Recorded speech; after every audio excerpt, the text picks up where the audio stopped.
Hey, welcome back to the show. Today, we're going to get right into it. The top challenges affecting the physical therapy profession in 2024. It's going to affect you, your job, your practice, your business. Let's get into it. I'm going to share my screen. If you're watching on YouTube, you'll be able to see my notes as I kind of type away. Again, if you're listening on iTunes or Spotify, then you're just going to be listening and not catching the, the screen share here. So let's get into it. Let me share my screen here. And I have a Google Doc. I'm going to fill this up, and I'm going to go over the biggest challenges, the biggest issues, and I almost wanted to call this issues, the biggest issues in the physical therapy profession, the physical therapy world, but let's keep it a little positive. Let's call it challenges and not issues. So here we go here. Let me zoom in on my screen a little bit. There we go. All right, so biggest challenges. Number one, in no particular order, payment reimbursement, recruiting, hiring, staffing, then retaining top talent, retaining staff, which you could arguably include compensation, but that'll be kind of in the mix there. And then growth of your practice, growth of your business. Let's get in right now. So I'm sharing a little Google Doc with a simple table, 2 columns. On the left side, challenges. On the right side, potential solutions. All right, payment reimbursement. We know that health insurance is plateaued, in some cases declining. With inflation, it's basically declining, and it's not going to increase anytime soon, unfortunately. It's crazy. There's people that aren't going to be able to eventually afford out of pocket. Maybe we can talk about it now. Maybe it'll be another episode. But right now, like 2024, if you need to cover your overhead and you want to be competitive with compensation and attracting and retaining top talent, you might have to do some tweaks or look somewhere else for payment reimbursement. It's not going to come from the insurance companies. So that's where you're seeing more and more practices do cash PT or private pay options, private pay services. Let me unbold this. Private pay services, out of pocket. These things, like I've said on the show before. So this would be, I'll write this all out. So things like shockwave, laser. We use a device called StimPod, but we kind of include it in our treatment. Shockwave, laser, StimPod, dry needling, which we cannot do in the state of New York, as I'm in New York City, but it's done in Florida and New Jersey and other states. Some of these things may or may not have a CPT code or be billable.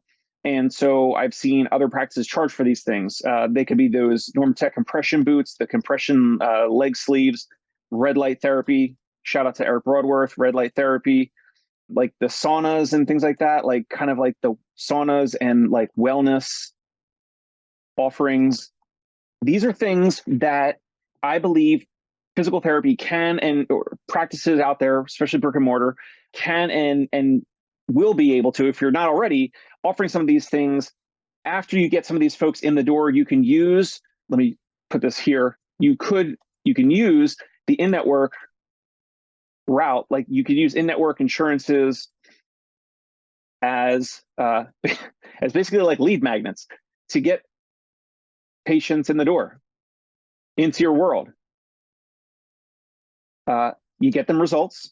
You, your staff, your therapist get them results, and then just offering other services like, your insurance doesn't cover your ability to return to sport after ACL. Like they get cut off, right? So some people that have an ACL surgery, and depending on their insurance, they might only have like 20 visits per calendar year. So then you could offer them private pay services. You could cross-sell or upsell, even though this has a very negative connotation in many instances. You could cross-sell or upsell to these cash pay services and these other offerings in wellness, as well as performance training, sports performance, etc.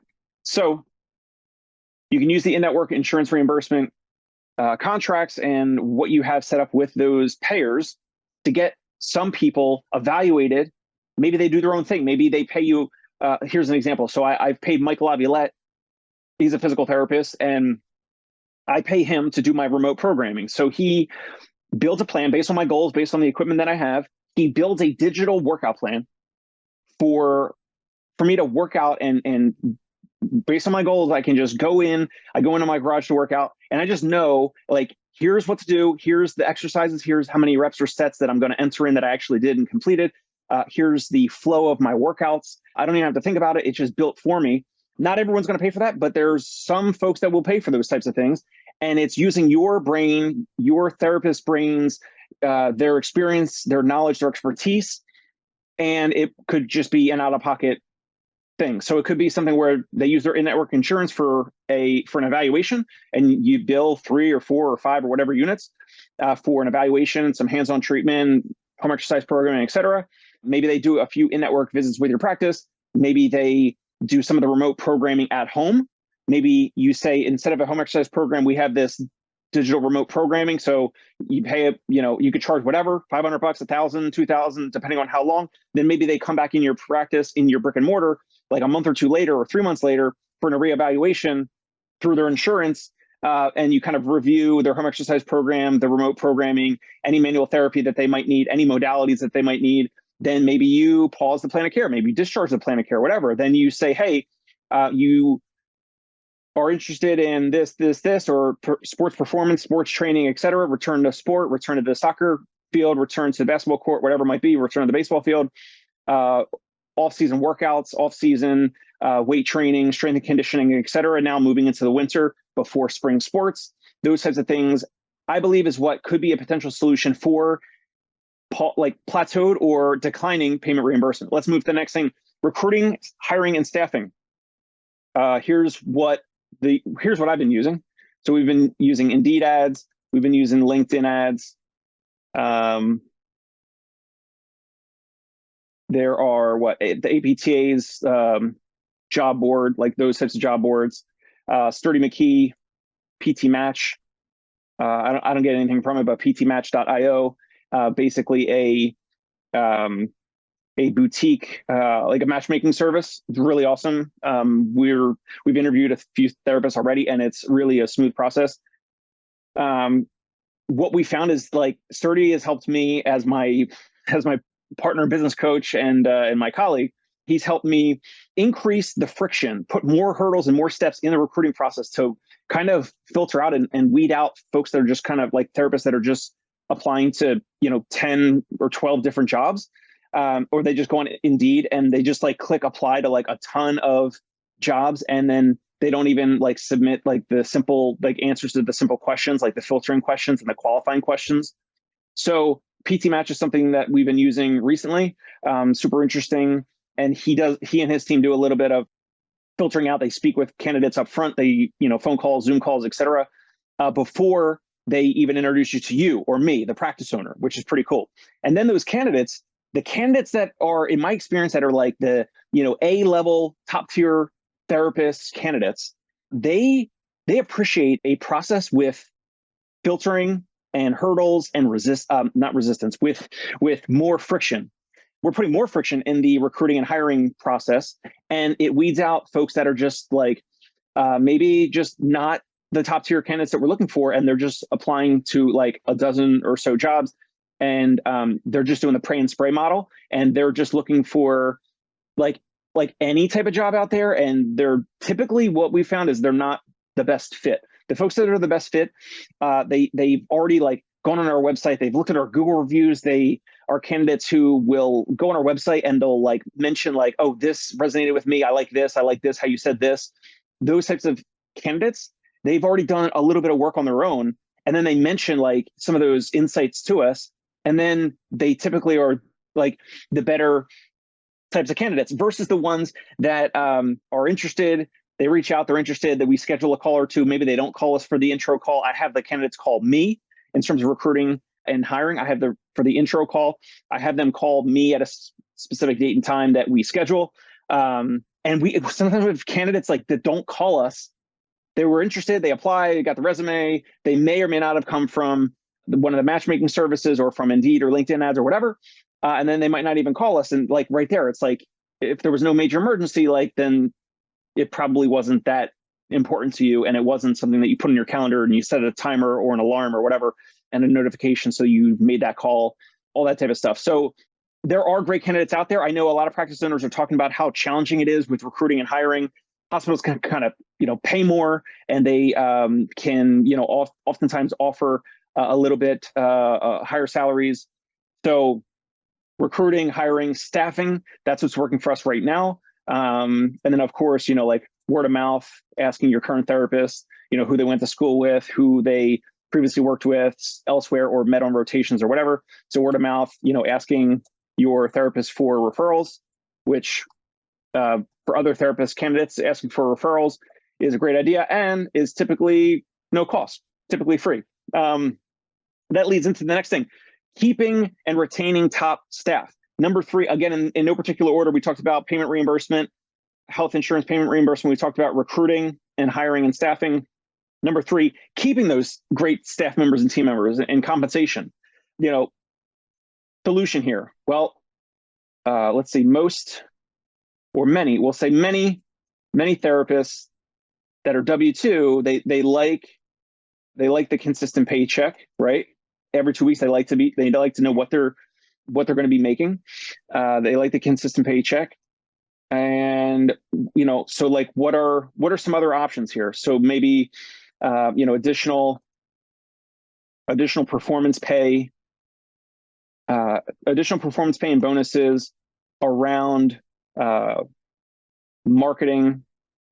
So marketing could be bringing on new patients and new referral sources. The new referral sources could be physicians. They could be gyms. They could be boutique gym owners and members of a gym nearby. They could be members of a Pilates or yoga studio, et cetera. How can they be compensated?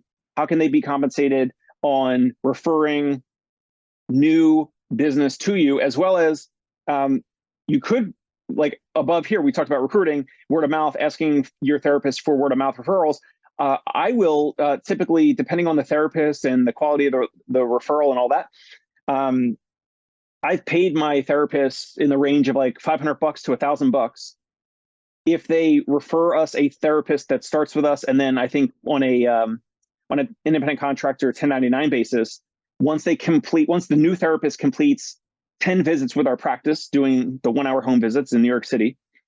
So the therapist A refers therapist B. Once therapist B completes 10 visits with our practice, then we've already made an agreement over email, over text message. Then I memorialize it in an email to my therapist and say, hey, I say, thank you, therapist A, for referring us therapist B. Once therapist B completes 10 visits with our practice, then we're going to send you a thank you referral of whatever amount that we agreed upon. So typically like in the range of $500 to $1,000. It just depends on, how aggressive you want to be and what dollar amount will get the attention of your staff and team. And I understand that there's some practice owners out there that would ask their team members, their therapists, for referrals of their colleagues who they went to school with, et cetera, and they assume that they'll just do it for free. And I'm sure there's many practice owners and there's many therapists across the country that will just do that for free, like out of goodwill, and they want to be surrounded by, top therapists and great colleagues and all that. And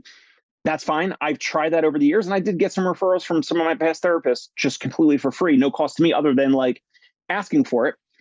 Nowadays, more and more therapists, they have a little bit more urgency and interest in making a little bit extra money. And so in terms of recruiting, hiring, retaining staff, and compensation, these are some ways that I've used, some additional money to be a referral, dollar amount to incentivize these therapists to take it a little bit more seriously. If there's no dollar amount in there, there's therapists across the country that'll still take it seriously and refer their colleagues to whichever practice that they're working at.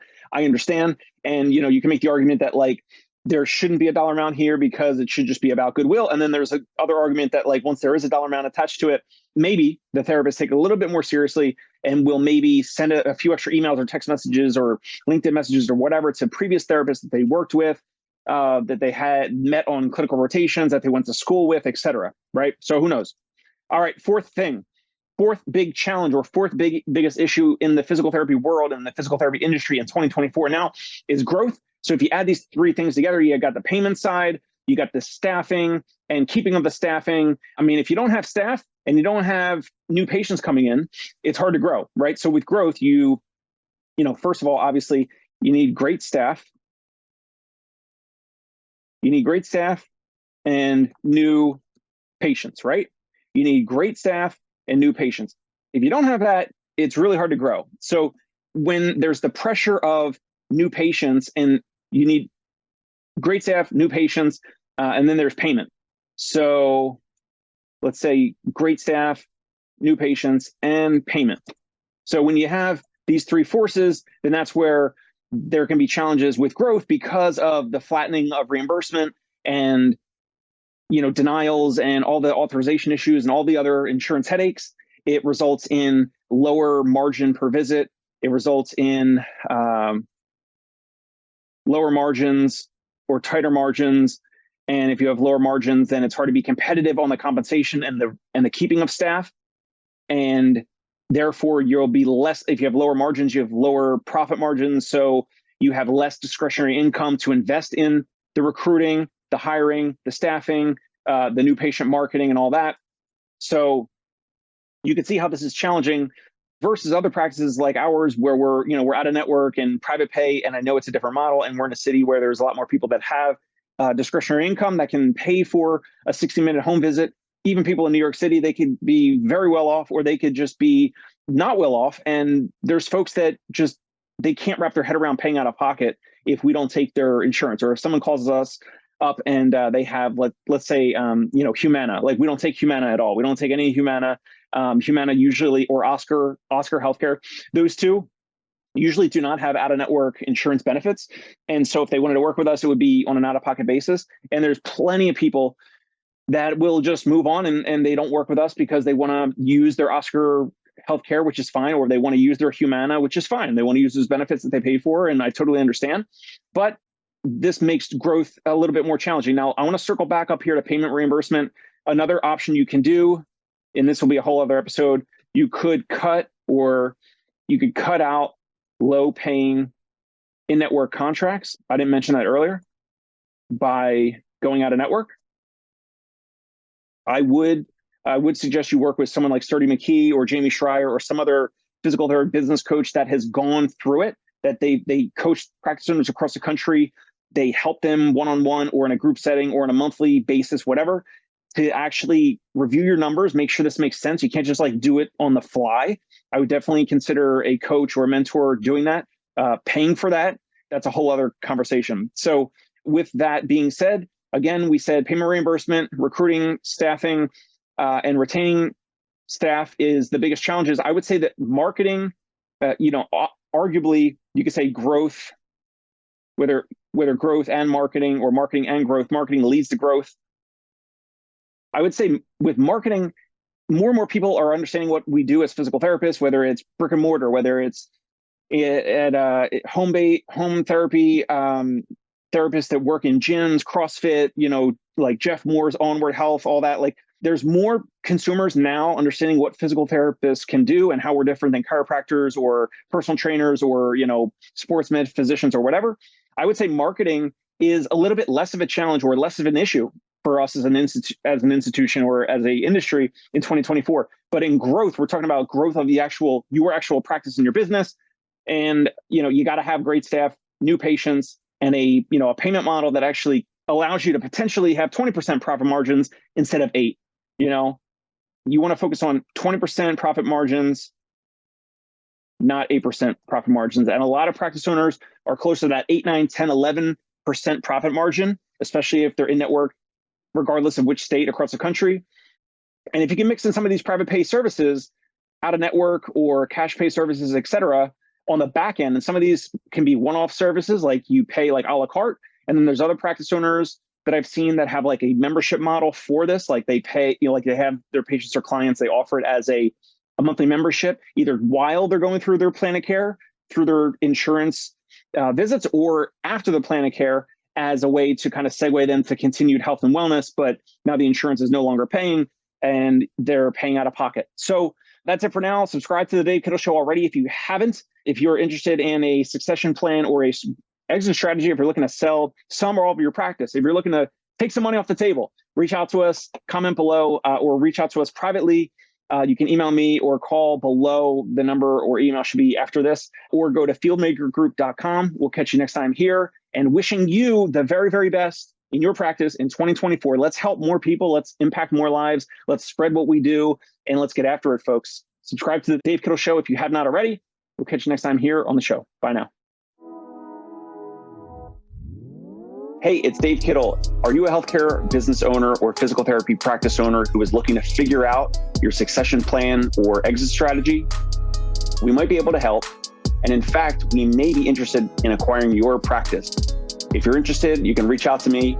Shoot me an email at dave@conciergepainrelief.com. That's DAVE@CONCIERGE painrelief.com, or you can call me at any time, 646-781-8884.